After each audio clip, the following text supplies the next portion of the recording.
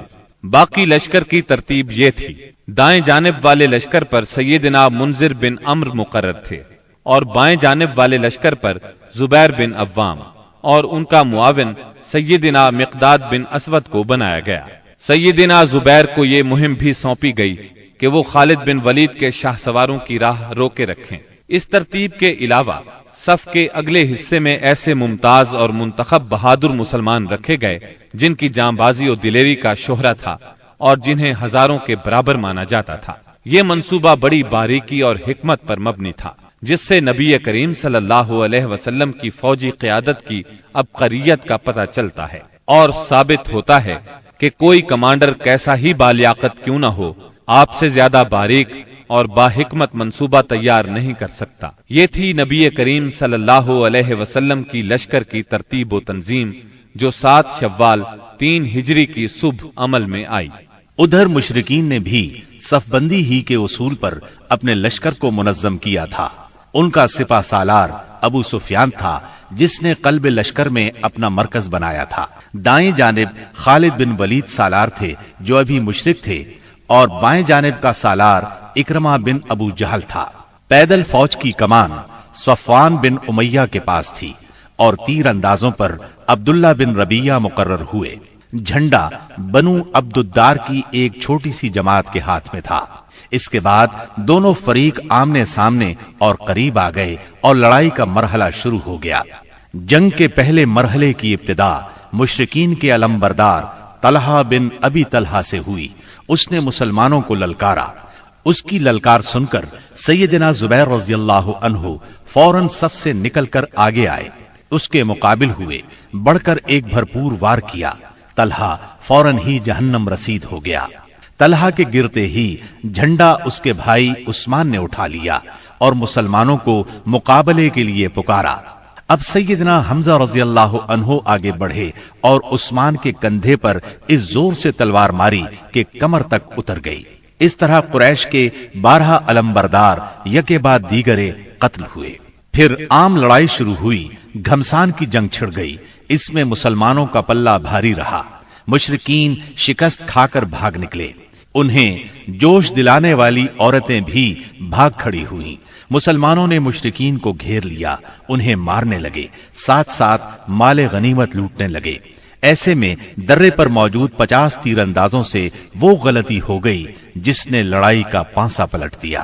ہوا یوں کہ نبی اکرم صلی اللہ علیہ وسلم نے ان 50 تیر اندازوں کو یہ ہدایت فرمائی تھی کہ اس درے کو کسی حال میں نہ چھوڑنا، لیکن جب مسلمانوں کو کامیابی ہوئی، کافر بھاگنے لگے اور مسلمان انہیں مارنے کاٹنے کے ساتھ ساتھ مال غنیمت بھی لوٹنے لگے، تو انہوں نے بھی درہ چھوڑ دیا اور مال غنیمت لوٹنے کے لیے دوڑ پڑے۔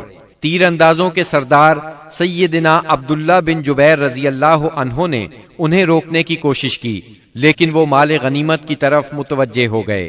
قریشی فوج میں خالد بن ولید موجود تھے۔